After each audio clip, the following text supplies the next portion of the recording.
Ini adalah sesi perkongsian audiobook bacaan buku kanak-kanak karya Enid Blyton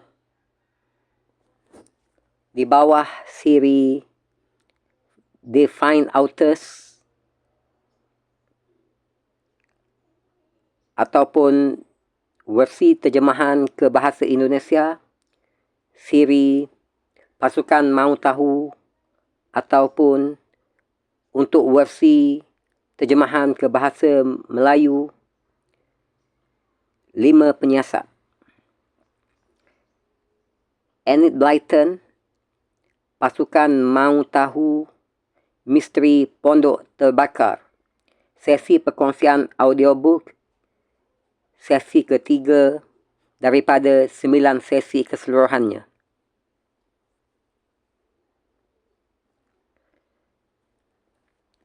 Enid Blyton, Misteri Pondok Terbakar. Ilustrasi oleh Mary Gernat. Penerbit PT Gramedia Pustaka Utama, Jakarta 1991.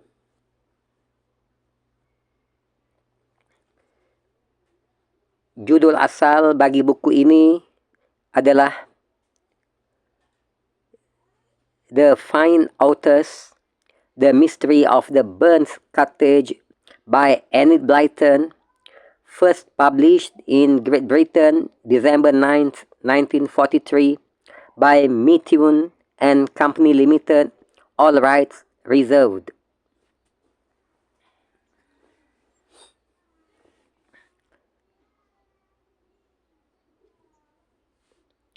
Pasukan Mahu Tahu, Misteri Pondok Terbakar. Alih bahasa oleh Agus Setiadi, GM 306 81.022,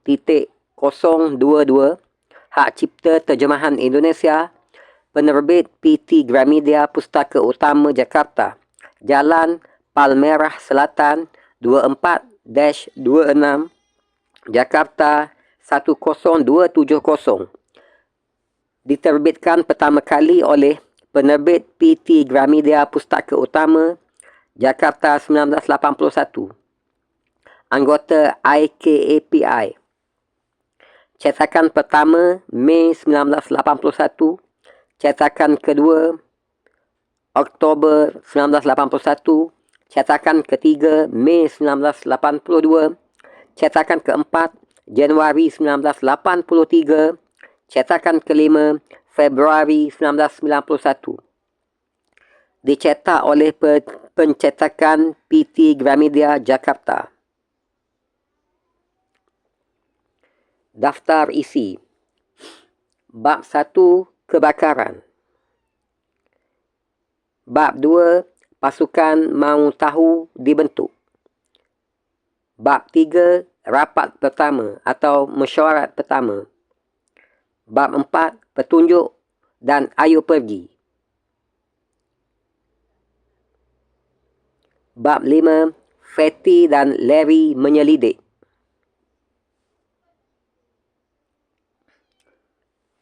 Bab 5, Fatty dan Larry menyelidik. Keesokan paginya, pukul 10, kelima-lima anak itu berkumpul lagi dalam pondok peranginan. Fatty muncul dengan sikap sok penting.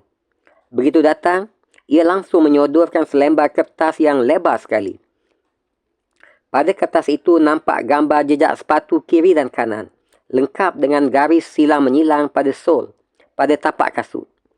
Gambar itu ukurannya sama dengan aslinya dan dibuat dengan sangat baik.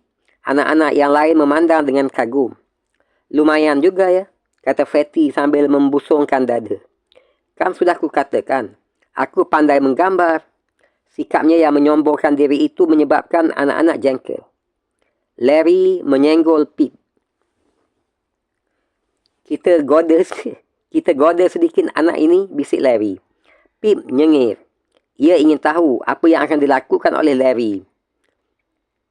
Larry mengambil gambar itu lalu memperhatikannya dengan sikap serius. Memang lumayan. Cuma kurasa ekornya agak keliru, katanya. Pip langsung menimbrung. Ya, dan menurut pendapatku, bentuk telinganya juga tidak tepat, katanya. Maksudku yang sebelah kanan. Fatty melongo. Cepat-cepat dipandangnya gambar yang dibuat olehnya itu. Ia ingin meyakinkan, ingin memastikan bahawa ia tidak keliru membawa tadi. Tapi tidak.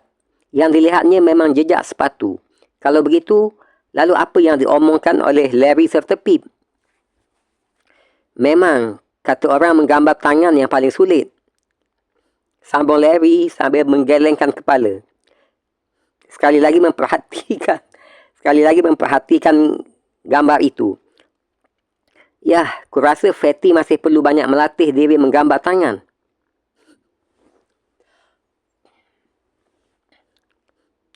Daisy terkikik di balik tangan yang didekapkan ke mulut, sedang Bats cuma bisa melopong. Diperhatikannya gambar itu dengan kening berkerut. Ia mencari-cari ekor, telinga dan tangan yang dibicarakan oleh Larry dan Pip. Tapi percuma, sia-sia. Sementara itu, muka Fatty menjadi merah padam kerana marah. Kalian tentunya merasa diri kocak lagi ya, sergahnya. Sambil menyentakkan gambarnya dari pegangan Larry.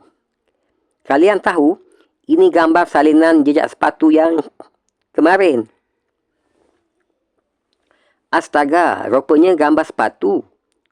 Suara Pip benar-benar seperti tercengang. Ah, ya, tentu saja. Aduh, Larry, masa kita sampai menyangka itu gambar lain?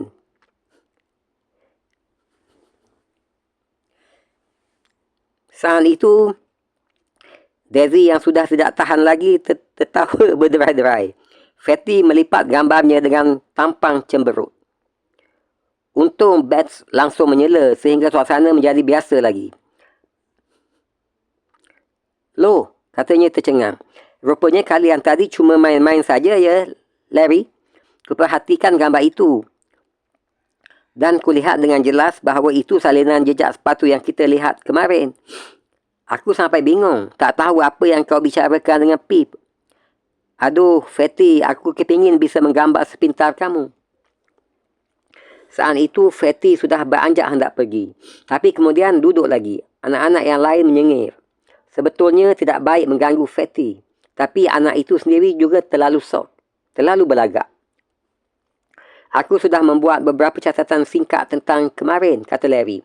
Sambil mengambil sebuah buku catatan kecil dari kantongnya. Dibukanya buku itu lalu dibacakannya dengan cepat daftar petunjuk yang sudah dikumpulkan. Kemudian ia mengulurkan tangannya meminta gambar yang masih dipegang oleh Fatty. Gambarmu sebaiknya kita simpan bersama catatan ini, kata Larry. Begitu pula sobekan kain flannel. Mungkin saja tak lama lagi semua itu akan menjadi penting artinya. Enaknya kita simpan di mana? Di belakangmu ada papan yang terlepas di dinding, kata Pip dengan segera. Sewaktu aku masih sekecil Bats, aku biasa menyembunyikan barang-barang di situ. Kurasa tempat itu baik untuk menyimpan barang-barang kerana takkan ada orang lain yang akan mencari di situ. Ditunjukkannya papan yang terlepas pada dinding pondok peranginan itu. Buster ikut-ikut melihat. Anjing itu berdiri di atas bangku kayu, lalu mengorek-ngorek papan yang agak lepas itu. Ia menyangka di belakang papan itu ada kelinci, arnab, kata Bats. Buku catatan, kotak korek api yang berisi cabikan kain flannel, serta gambar yang dibuat oleh Fatty ditaruh dengan saksama di balik papan, yang kemudian dikembalikan pada letaknya yang semula. Anak-anak merasa senang kerana ada tempat penyimpanan sebagus itu.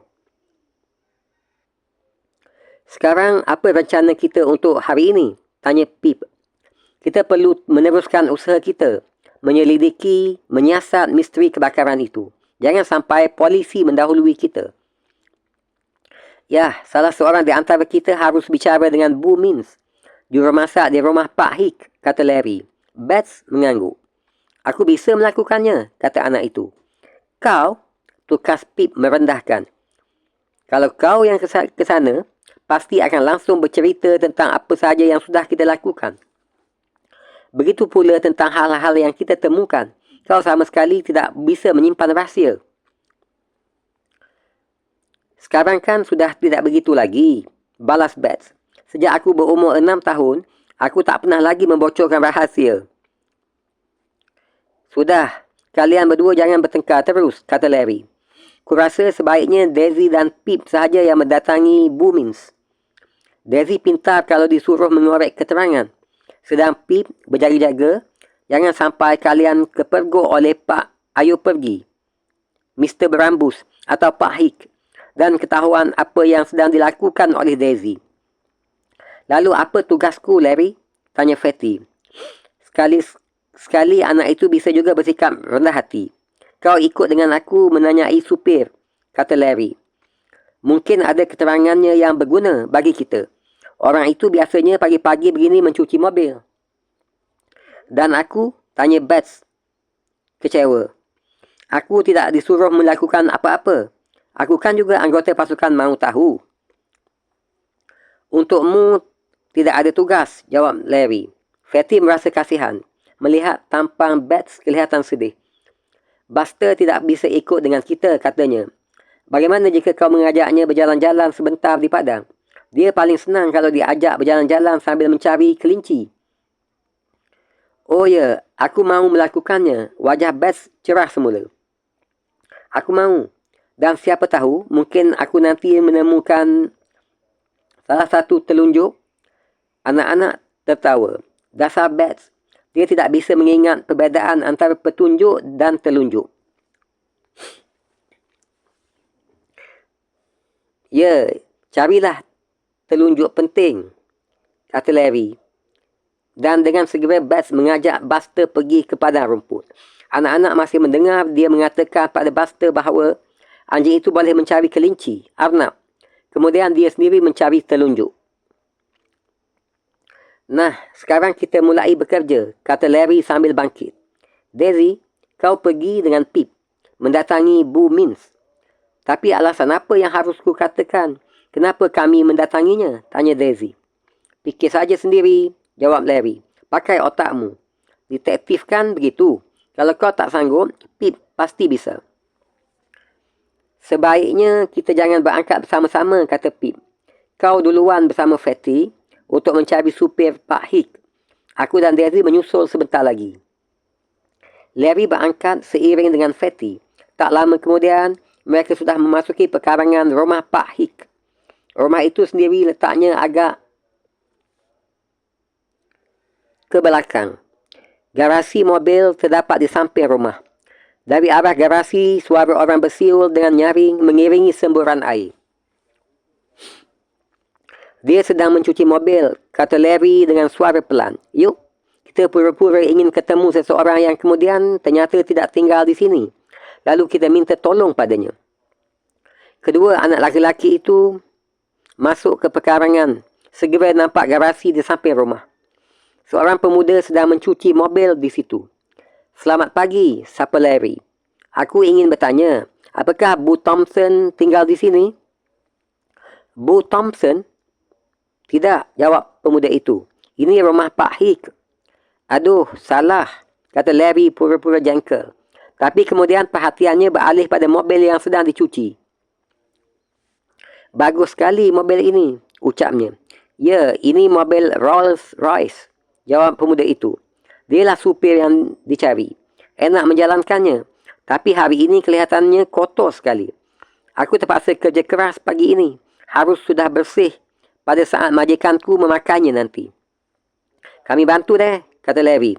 Biar aku saja yang menyemprot air. Aku sering melakukannya untuk ayahku. Tak lama kemudian, kedua anak itu sudah sibuk membantu supir. Mereka bekerja sambil mengobrol. Dan dengan segera pembicaraan sudah sampai pada kebakaran kemarin. Kejadian itu aneh, kata supir, sambil mengelapkan mobil dengan kain lap. Majikanku bingung sekali kerana kehilangan kertas-kertasnya yang berharga. Kini ada desas-desus. Kabarnya kebakaran itu terjadi kerana sengaja. Ada orang yang membakar. Ya, Pix memang sudah mengatakan, ia heran belum ada orang yang menampar Pak Hik. Kalau melihat cara majikanku itu memperlakukan sesiapa saja. Pix, siapa dia? Tanya Larry. Nah, ini mungkin satu petunjuk, katanya dalam hati. Dia itu pesuruh Pak Hik, orang gaji Pak Hik. Merangkap sekretarisnya, kata supir. Sekarang ia sudah tidak di sini lagi. Keluarnya tepat pada hari terjadinya kebakaran. Apa sebabnya dia keluar? Tanya Fatty seperti sambil lalu. Dia dikeluarkan. Dipecat, jawab supir. Wah, sebelumnya terjadi pertengkaran sengit antara dia dengan Pak Hik. Tentang soal apa? Tanya Larry. Ya, rupanya Pix ketahuan oleh Pak Hik bahawa dia kadang-kadang memakai pakaian Pak Hik, kata supir itu. Soalnya, mereka berdua hampir sepantar ukuran badannya. Sedang Pix orangnya senang berdandan. Aku pernah melihat dia pertentangan memakai setelan biru tua milik Pak Hik, lengkap dengan dasi biru berbintik-bintik merah serta tongkat yang gagangnya berlapis emas. Aduh, kata Larry. Dan rupanya ketika ketahuan oleh Pak Hik, ia langsung marah dan mengusir Pix. Apakah Pix waktu itu juga marah? Tentu saja, kata supir. Ia mendatangi aku, lalu mengata-ngatai majikan kami.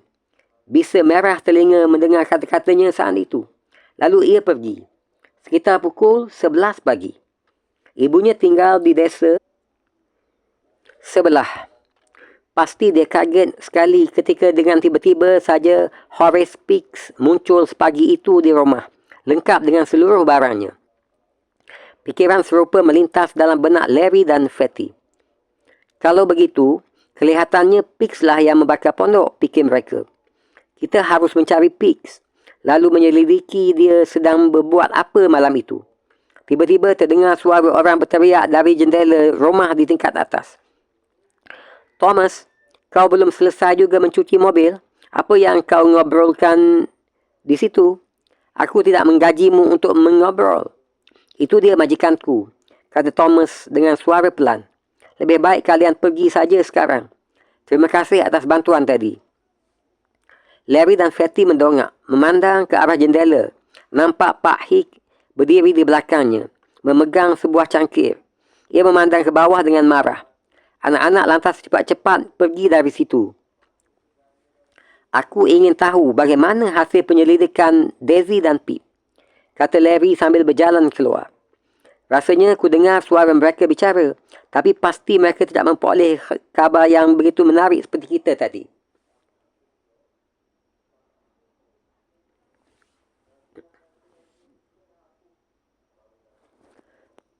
Bab 6. Bu Means mengoceh. Penyelidikan Daisy dan Pip berjalan dengan lancar. Mula-mula, ketika mereka sedang berdiri di luar pekarangan rumah Pak Hik sambil mencari-cari alasan yang enak supaya bisa pergi ke dapur tanpa menimbulkan kecurigaan, tiba-tiba terdengar suara mengiung pelan. Kau dengar suara itu? Tanya Daisy sambil menoleh ke kanan dan ke kiri. Sekali lagi terdengar suara mengiung. Sekarang Pip dan Daisy mendongak. Mereka memandang ke atas pohon. Ternyata ada seekor kucing kecil berbulu belang hitam putih meringkuk di atas dahan. Kucing itu tidak bisa turun. Kasihan, dia tidak berani naik maupun turun, kata Daisy. Pip, kau bisa menolongnya? Pip bisa dan langsung melakukannya. Ia memanjat ke atas pohon, menyusul kucing itu.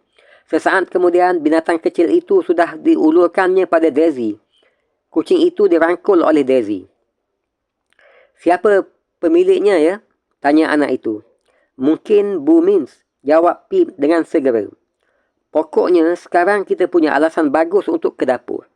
Kita tanyakan kucing ini milik siapa? Ya, betul, kata Daisy bergembira. Keduanya lantas masuk ke pekarangan di sisi rumah, bertolak belakang dengan garasi. Ketika kedua anak itu menuju ke situ, nampak seorang gadis sedang menyapu perkarangan. Umurnya sekitar 16 tahun. Dari dalam dapur terdengar suara seseorang mengomel tidak henti-hentinya. Dan jangan sampai masih ada potongan-potongan kertas yang masih ketinggalan di perkarangan, Lily. Terakhir kalinya kau menyapu di situ, ternyata masih ada pecahan botol, separuh halaman surat khabar dan entah sampah apa lagi. Aku heran. Apa sebabnya ibumu tidak mengajarkan caranya menyapu, mengelap debu dan membuat kuih? Heran sekali. Kaum ibu masa kini seenaknya saja menyuruh anak-anak gadis mereka diajari oleh orang kaya aku. Padahal aku sudah cukup sibuk mengurus tuan yang sulit, kayak Pak Hik. Sekarang masih ditambah lagi harus mengawasi gadis malas kayak kau. Tapi gadis yang sedang menyapu kelihatannya sama sekali tak mengacuhkan omelan yang meluncur seperti banjir. Ia menyapu terus dengan gerakan lambat. Debu berterbangan di depannya. Hai, siapa Pip? Kucing ini dari sini ya? Bu Mins, teriak gadis itu ke dalam. Ini ada 2 orang anak dengan kucing anda. Bu Mins muncul di ambang pintu. Orangnya gemuk pendek. Lengan bajunya tergulung sampai batas sikunya yang berlemak. Napasnya terengah-engah. Ini kucing anda? Tanya Pip. Sementara Daisy menyodorkan binatang itu supaya nampak lebih jelas. Kemana lagi dia tadi? Kata Bu Mins. Diterimanya kucing yang disodorkan. Lalu dipeluknya erat-erat. Manis, manis. Ini anakmu. Kenapa tidak kau jaga baik-baik?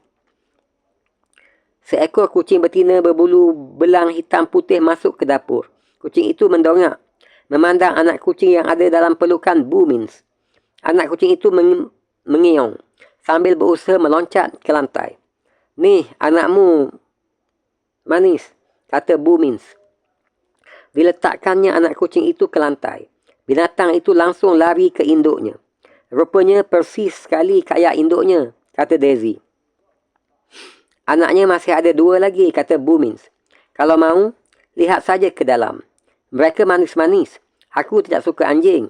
Tapi kalau kucing, sayang sekali. Pip dan Daisy masuk ke dapur. Induk kucing sementara itu masuk ke dalam sebuah keranjang. Anak-anak melihat ada 3 ekor anak kucing di situ. Semuanya berbulu belang hitam putih. Aduh, manisnya. Bolehkah aku bermain-main sebentar dengan mereka? Tanya Daisy. Dalam hati ia berfikir, dengan begitu akan ada alasan untuk mengajak Bu Mins mengobrol. Boleh saja, asal jangan merepotkan aku, jawab Bu Mins. Ia mengambil sebuah kaleng berisi tepung lalu dituangkannya ke atas meja. Rupanya Bu Mins hendak membuat adunan kuih. Kalian tinggal di mana?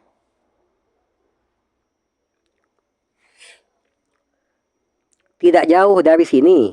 Di jalan ini juga, jawab Pip. Kami kemarin dulu melihat kebakaran yang menghabiskan pondok. Kalimat itu sudah cukup untuk memancing reaksi Bu Mins. Jurumasak bertubuh gemuk itu bercekak pinggang. Kepalanya terangguk-angguk sambil pipinya yang montok bergetar. Ya, kejadian itu benar-benar mengejutkan, katanya. Wah, ketika aku melihat apa yang terjadi, kagetku bukan main. Kalau saat itu ada angin bertiup, aku pasti roboh. Menurut Pip maupun Daisy, Bu Mins yang gemuk itu tak mungkin roboh kalau bukan ditubruk palang besi. Tapi tentu saja pendapat itu tidak mereka ucapkan keras-keras. Daisy mengelus-ngelus anak kucing, sementara Bu Mins mengoceh terus. Adunan kuih di meja sudah dilupakannya. Waktu itu aku sedang duduk-duduk di sini sambil minum coklat hangat. Aku sedang mengobrol dengan kakakku, katanya. Lega rasanya bisa duduk setelah bekerja keras sehari penuh. Tapi tiba-tiba kakakku berseru kaget. Maria, serunya.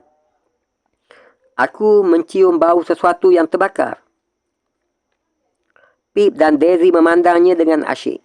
Bu Mins kelihatan senang. Kerana ada yang begitu tertarik mendengar ceritanya. Lalu aku bilang pada Hannah, itu kakakku. Ku katakan padanya, sesuatu yang terbakar. Jangan-jangan sup dalam panci hangus. Lalu kata Hannah, Maria, ini bau kebakaran. Aku pergi ke jendela. Saat itu juga kulihat api berkobar-kobar di ujung kebun. Pasti anda kaget sekali saat itu, kata Daisy. Wah, kataku pada kakakku. Kelihatannya pondok tempat majikanku bekerja yang terbakar. Ampun, ampun, kataku. Banyak sekali kejadian sehari ini. Mula-mula Pak Pix dipecat. Lalu Pak Smelly datang dan langsung bertengkar dengan Pak Hick. Setelah itu menyusul gelandangan tua yang ketahuan oleh Pak Hick ketika mencuri telur dari kandang ayam. Dan kini ada kebakaran, begitu kataku. Kedua anak itu mendengarkan dengan penuh minat. Semuanya merupakan barang baru bagi mereka.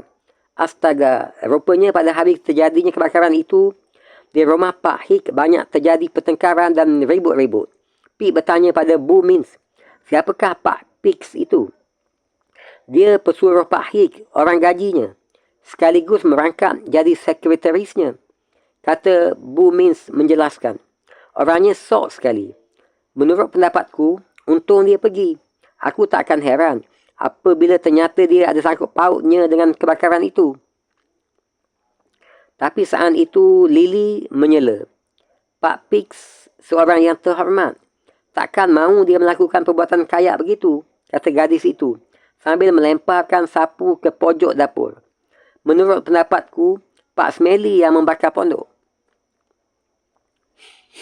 Anak-anak sulit sekali bisa membayangkan ada orang yang bernama begitu. Soalnya, Smelly artinya berbau. Namanya memang betul begitu? Tanya Pip. Memang, jawab Bu Mins. Dan orangnya memang pengotor. Aku tak mengerti apa yang sebenarnya dilakukan oleh wanita yang mengurus rumah tangganya. Pak Smelly selalu pergi dengan kaos kaki yang berlubang-lubang. Pakaiannya di sana-sini sudah robek. Topinya juga dekil sekali. Tapi kata orang, Pak Smelly sangat terpelajar. Pengetahuannya tentang buku-buku antik jauh lebih luas dari siapa pun juga di sini. Apa sebabnya ia bertengkar dengan Pak Hick? Tanya Pip. Entah, jawab Bu Mins. Mereka memang selalu bertengkar. Kedua-duanya sama berpengetahuan luas, tapi tak pernah bersependapat mengenai apa saja. Pokoknya, Pak Smelly kemudian pergi lagi sambil menggerutu dan mengomel-ngomel. Pintu rumah dibantingnya keras-keras, sampai panci-panciku nyaris terlempar dari atas tungku. Tapi kata Lily tadi, bahawa mungkin dia yang membakar pondok. Jangan mau percaya. Menurut pendapatku, laki-laki tua itu disuruh menyalakan api unggun saja takkan bisa. Pak Pix yang sok aksi itulah yang melakukannya. Kerana dendam terhadap bekas majikannya. Percayalah. Tidak mungkin, tukas Lily. Kelihatannya gadis itu bertekad membela pesuruh yang sudah dipecat. Pak Pix itu seorang pemuda yang baik budi. Anda tidak boleh mengatakan hal-hal kayak begitu, Bu Mins. Seenaknya saja kau bicara begitu pada orang yang lebih tua. Bu Mins mulai marah. Seenaknya saja melarang aku. Tidak boleh bilang itu, ini dah ataupun itu. Tunggu saja sampai kau sudah bisa mengepel lantai dengan rapi. Serta mengelap debu dari tepi atas figura. Begitu pula melihat jaring laba-laba yang terpampang di depan matamu. Kalau itu semua sudah bisa, baru kau boleh lancang terhadapku. Aku bukan mahu lancang, kata Lily. Aku tadi cuma hendak mengatakan... Mau mulai lagi ya, kata Bu Mins dengan galak. Penggiling adunan dipukul-pukulkannya ke meja. Dengan sikap seolah-olah kepala Lily yang diperlakukannya seperti begitu. Kau ambilkan saja dulu cairan daging untukku. Apabila kau masih bisa ingat di mana kau menaruhnya kemarin. Dan aku tidak mahu lagi mendengar kau berani membalas omonganku. Pip dan Daddy tidak ingin tahu di mana Lily menyimpan cairan daging kemarin. Mereka ingin mengorek keterangan mengenai orang-orang yang bertengkar dengan Pak Hick. Orang-orang itu mungkin menaruh dendam padanya. Dan kelihatannya Pak Pix dan Pak Smelly termasuk di antaranya. Lalu bagaimana dengan laki-laki gelandangan? Ketika Pak Hik memergoki gelandangan yang sedang mencuri telur, apakah dia marah sekali? Tanya Pip. Wah, bukan marah lagi namanya. Suaranya keras sekali, sampai terdengar di mana-mana, kata Boomins. Rupanya, juramasak itu memang senang mengobrol. Waktu itu aku berkata pada diriku sendiri, nah, Pak Hik sudah mulai lagi. Sayang kemarahannya tidak ditumpahkan pada Lily, anak pemalas itu. Saat itu Lily muncul lagi dari tempat penyimpanan makanan. Tampangnya cemberut. Anak-anak merasa kasihan pada gadis itu. Lily meletakkan basi yang berisi cairan daging ke atas meja dengan keras-keras. Perlukah basi kau banting begitu keras? Tukas Boomins. Aduh, rupanya kau hari ini sulit diatur. Sekarang kau mengepel jenjang belakang, ya, supaya ada kesibukan. Gadis itu keluar sambil mendentang-dentangkan ember yang dijinjing. Ceritakanlah tentang gelandangan itu, kata Pip pada Boomins. Pukul berapa Pak Hik memergoki dia mencuri telur? Pokoknya pagi hari, kata Boomins, sambil menggiling adonan. Laki-laki tua itu mula-mula mengemis minta roti dan daging ke sini. Tapi kusuruh pergi. Rupanya setelah itu ia menyelinap dalam kebun, menuju ke kandang ayam. Kebetulan majikanku sedang berdiri di depan jendela pondok. Dilihatnya gelandangan itu berjalan menyelinap. Wah, Pak Hik langsung marah-marah. Ia mengancam akan memanggil polisi. Gelandangan tua itu lari ketakutan. Pontang-panting lewat di depan pintu dapur. Kayak dikejar anjing beratus-ratus. Mungkin dia yang membakar pondok, kata Pip. Tapi bagi Boomins, yang mungkin melakukannya cuma Pak Pix saja. Pak Pix orangnya sangat licik, kata juramasak itu.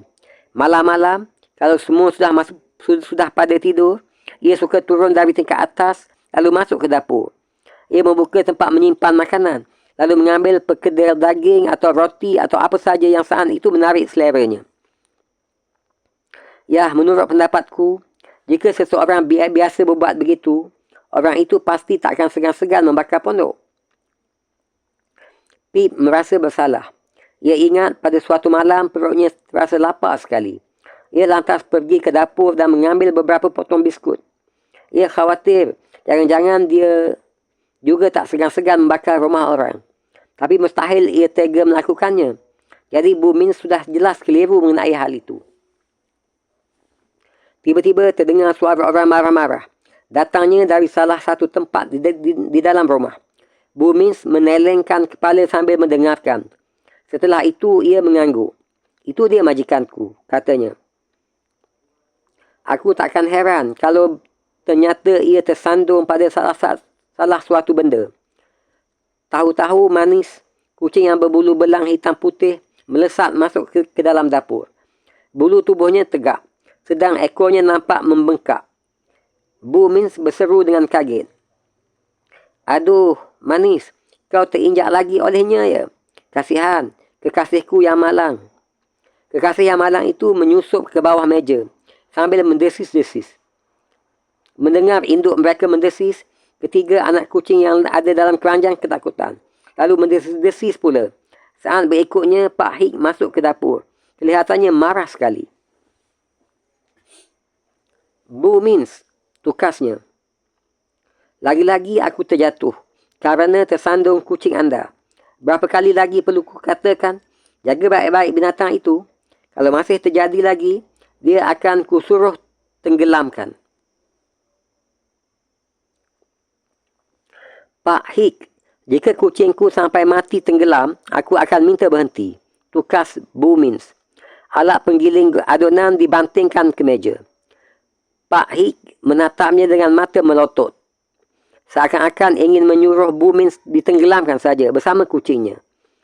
Aku heran apa sebabnya anda memelihara binatang yang begitu jelek dan buas, katanya kemudian. Astaga, itu anak-anak kucing yang ada dalam keranjang. Betul Pak, kata Bu Mins dengan suara meninggi. Aku sudah menemukan orang-orang yang mau menampung mereka dengan baik. Jika mereka sudah besar nanti. Saat itu barulah Pak Hik melihat Pip dan Daisy di situ. Kelihatannya ia sama tidak senangnya melihat mereka. Seperti ketika melihat anak-anak kucing tadi. Kalian mau apa di sini? Tanyanya ketus. Anda kan sudah tahu. Bu Mins, aku tidak senang kalau di dapur banyak anak-anak yang rewel. Serta anak kucing yang mengiung-ngiung. Suruh anak-anak itu pergi. Setelah itu Pak Hik keluar lagi. Bu Mins menatap punggung majikannya dengan mata melotot. Kalau diupah sedikit saja, akan kubakar pondokmu yang berharga itu. Jika sekarang belum musnah, serunya.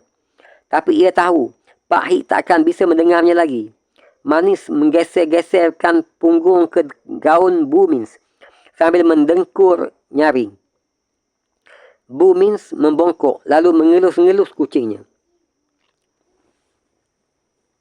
Orang jahat itu menginjakmu ya, bujuknya. Dia mengata-ngatai anak-anakmu yang manis. Jangan pedulikan saja, manis. Kita pergi saja sekarang, kata Daisy. Ia khawatir jangan-jangan Pak Hik tadi mendengar seruan Bu Mins, lalu masuk kembali ke dapur sambil mengamuk. Terima kasih atas cerita anda tadi, Bu Mins. Asyik kami mendengarnya. Bu Mins kelihatannya senang. Diberikannya roti manis pada Pip dan Daisy, masing-masing sebiji. Setelah mengucapkan terima kasih, kedua anak itu pergi. Wah, banyak sekali yang kita dengar tadi. Sampai kini sulit mengatur urutannya, kata Pip setelah keduanya berada di luar. Kelihatannya paling sedikit 3 orang yang mungkin melakukan kejahatan itu. Dan kalau Pak Hik tingkah lakunya selalu seperti yang kita alami tadi, aku takkan heran jika ada sekitar 20 orang yang menaruh dendam padanya dan dengan senang hati mahu melakukan pembalasan.